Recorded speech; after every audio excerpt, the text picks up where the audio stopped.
was a man in Germany, a Jewish man, and he had 18 sons.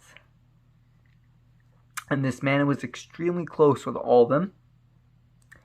And all that he wanted for his sons was for them to marry and to learn Torah, to truly serve God. So he told each of his sons that were ready to get married, he said, I want you to go out into the world, and I want you to go find your bashert. I want you to go find your wife, and come back to me in 4 years. Come back to Germany where I live in 4 years, and I will get everyone from our town, and we'll have a big feast, and we'll celebrate all that you have accomplished in your marriages. So all the sons who were of the age to get married, they set off on their way. So the focus of our story here is of the 8th son, Yechiel Michal. Yechiel Michal, he traveled from Germany to Poland, and he very soon started to develop a strong connection to the Baal Shem Tov. He loved the Baal Shem Tov's teachings. He was extremely inspired by the Baal Shem Tov. And he decided that he would spend hours and hours and hours learning from the Baal Shem Tov. A couple of years go by, and he's been studying so much from the Baal Shem Tov, and he's been learning so much. His soul has become extremely spiritual. But not only that, the Baal Shem Tov's daughter, Yudel, and Yechiel Michal, they fell in love. And the Baal Shem Tov realized that they're meant for each other, that they're meant to be together, that they're bashert, that they're soulmates. And they got married. So they have a beautiful wedding, and they're extremely happy together. And about a year after the wedding, Yechiel Michal remembers that it's been 4 years since I left home, and I told my father that I had to go home. So he asks his father-in-law, the Baal Shem Tov. He tells him that he has to go back to Germany to his father. He had made a promise that he would go back for this feast. All the brothers would return.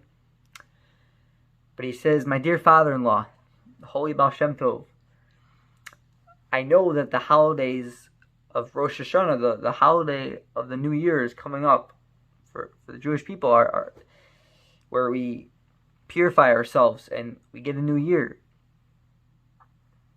I want to be back in time to spend Rosh Hashanah with you, Rebbe.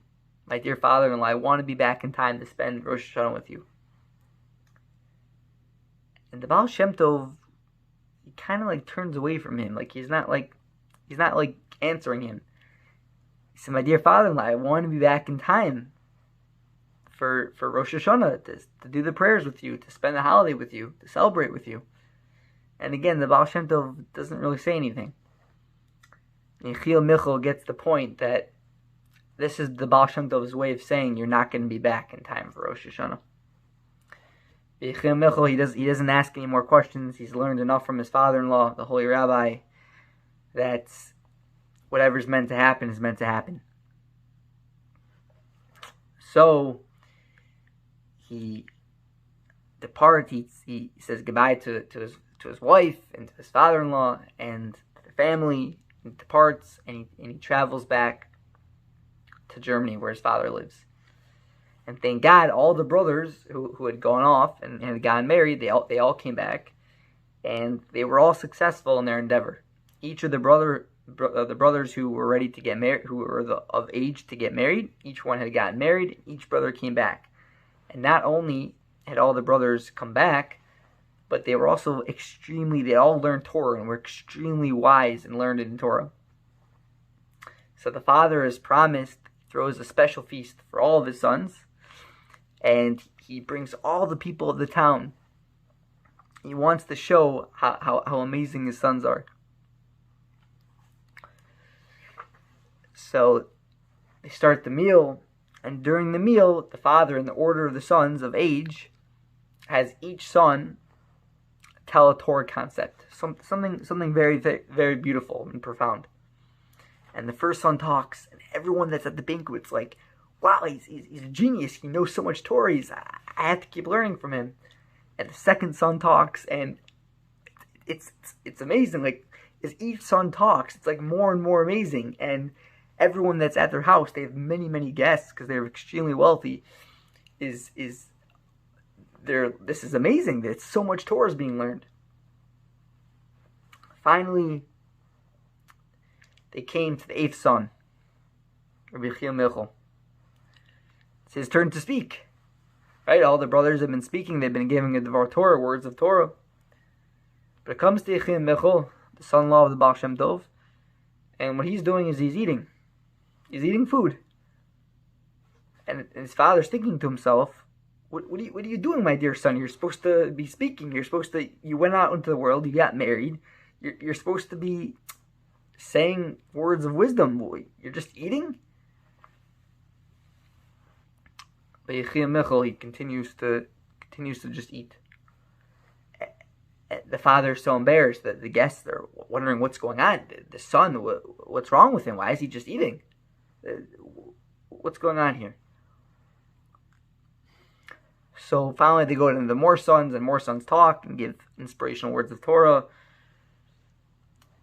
But during the rest of the meal, the father he can't accept what's going on. It's how could his son do this to him? He's humiliated him. So the meal ends, and everyone goes home, and the father says to Yechiel Michal, I need to speak to you. So they go into his office, his little study. He says, my dear son, you humiliated me in front of all the guests. Here all your brothers were speaking words of Torah, and you were just eating. How could you do such a thing? I've been waiting for this moment for 4 years. I gave you all money to go out into the world to be able to live your life and to learn Torah and to find your b'sheret, and you come back to my home and you just sit and eat. How could you do such a thing? Yechiel Michal looks at his father and he says, Father, the girl who I married, her father, my father-in-law, the Baal Shem Tov, he's taught that even through eating, you can do holy things. If you eat in a holy manner, then even that can be holy. And what I did tonight was for a special purpose. And there's a reason that I wanted to eat then, and I was doing it in a very holy way, and that needed to be done tonight.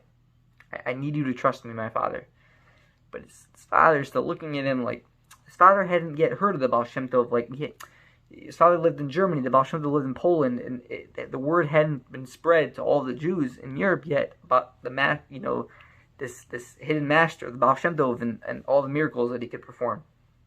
And so the father was a little skeptical. He said, my son, I hear what you're saying, but still, I'm embarrassed. So Yechiel Michal says to his father, Father, okay, I hear you. Tomorrow, throw another banquet, invite everyone again, and have all of us sons speak again, and this time you'll see something amazing. So the father, he loves his son, and he trusts his son. He says, okay, for you, my son, I will do this, but please do not embarrass me this time. And they say, okay. So once again, the father throws this beautiful feast, and everyone comes back. And once again, they're going to go in order from the oldest son to the youngest son, and they're all going to give words of wisdom. So the first son gets up to speak in front of everyone, and as he's about to speak, Yechiel Michal runs up in front of him, puts his hands in front of his eyes for a quick second, and all of a sudden, instead of that son, the oldest son, instead of saying words of Torah, he's confessing to all the sins that he's done in his life. And he can't believe what he's saying, and the people at the banquet can't believe what they're hearing. They're supposed to be hearing words of Torah, and they're hearing all these sins that the son has done. And the son can't believe it. Like, what's happening to me? The second son goes up. He's about to speak words of Torah. Once again, Yechiel Michal walks in front of him and goes like this. And the same thing happens to the second son. He's trying to speak words of Torah, and instead he's saying all the things, true things that he's done in his life that are not good. And this is humiliating himself, and everyone's confused. Why is he even saying such things? And he can't even think, why am I saying this? It's like coming out of his mouth. It's crazy. And this continues throughout the sons. And it's humiliating. They can't understand what's happening to them. So Yechiel Michal's father, he looks at him and he says, Yechiel, where you learned such magic tricks? What are you doing to your brothers? What is this? You put your hand in front of their face, and all of a sudden they forget what they're saying, and not only do they forget what they're saying, they start telling all their secrets. Like, where do you learn such magic tricks? Yechiel Michal starts talking about the Baal Shem Tov, his father-in-law, and about how holy he is. He starts talking about how the Baal Shem Tov has saved many people from death, saved many people from illnesses, and has truly changed the world. And the father realizes that his son Yechiel Michal, out of all the sons, really has learned the most in these last 4 years. The father realizes that Yechiel Michal he's discovered such a holy rabbi, and he's been learning from such a holy rabbi, and he married that holy rabbi's daughter, and he's at an amazing high spiritual level that he could do such things.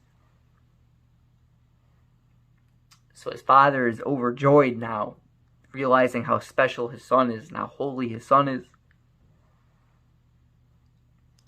And he says, my dear son, I'd like you to stay a little bit longer. I want to spend some time with you. I'd like to learn from you. So Yechiel Michal is honored to spend some time with his father. He hasn't seen him in 4 years. Okay, my dear father, I will stay some extra time and I'll learn with you.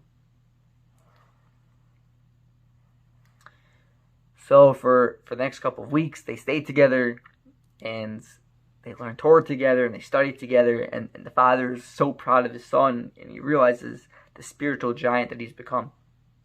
But it's time for Yechiel Michal to leave. He wants to get back in time for Rosh Hashanah. He remembers that the Baal Shem Tov had said, hadn't really said anything at all, actually, about coming back before Rosh Hashanah when Yechiel Michal had brought it up, but he wants to try to get back home to be with his father-in-law for Rosh Hashanah, for the new year. So he says goodbye to his family, and he goes on his way. And he's on his ship, and he's traveling from Germany to Poland, and there's a big storm, and the storm that's rocking the boat, and the boat's rocking over and over and over, and the boat breaks a little bit, and everyone's okay, but they end up on a shore, like on a little island, and all the people of the boat have to go onto this island, and the people in charge of the boat say it's going to be a couple of days to fix this boat, and you're going to be here for a little while. And Yechiel Michal realizes, okay, Rosh Hashanah is very soon. I'm going to be here for Rosh Hashanah. It's meant to be. I'm supposed to be on this island for Rosh Hashanah. So he rents a little a cottage on this island. Now this island is inhabited by people, right? It's not just the people who were on the ship. There's also like a king and other people who live on this island. So he rents a little cottage on this island, and throughout the days of Rosh Hashanah, the holy days, he's immersing himself in such prayers of holiness, and he's crying out to Hashem on behalf of the Jewish people, on behalf of the world. He's completely praying with all of his heart, true devotion.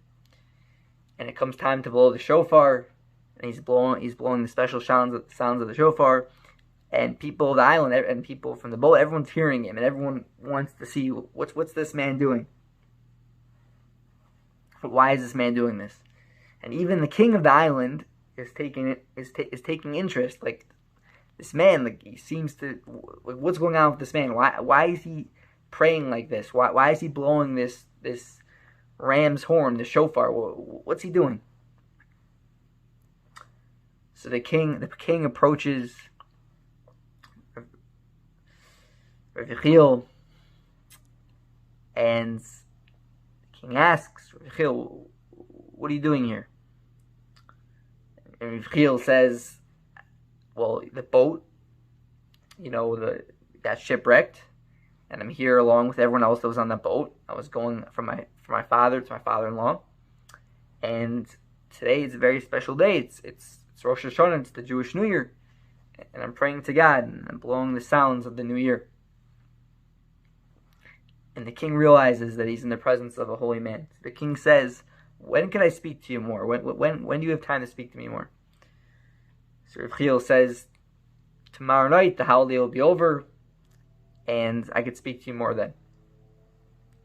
So the king realizes he's an extremely holy man. He says to everyone on the island, no one touch this man. Let him pray. Let him be in peace. And tomorrow night you'll come to my palace, and you and I will talk. So for the rest of the Rosh Hashanah, everyone leaves Rav Yechiel alone. And he's able to immerse himself back into prayer. And after Rosh Hashanah ends, he keeps his word, and he goes up to the king's palace.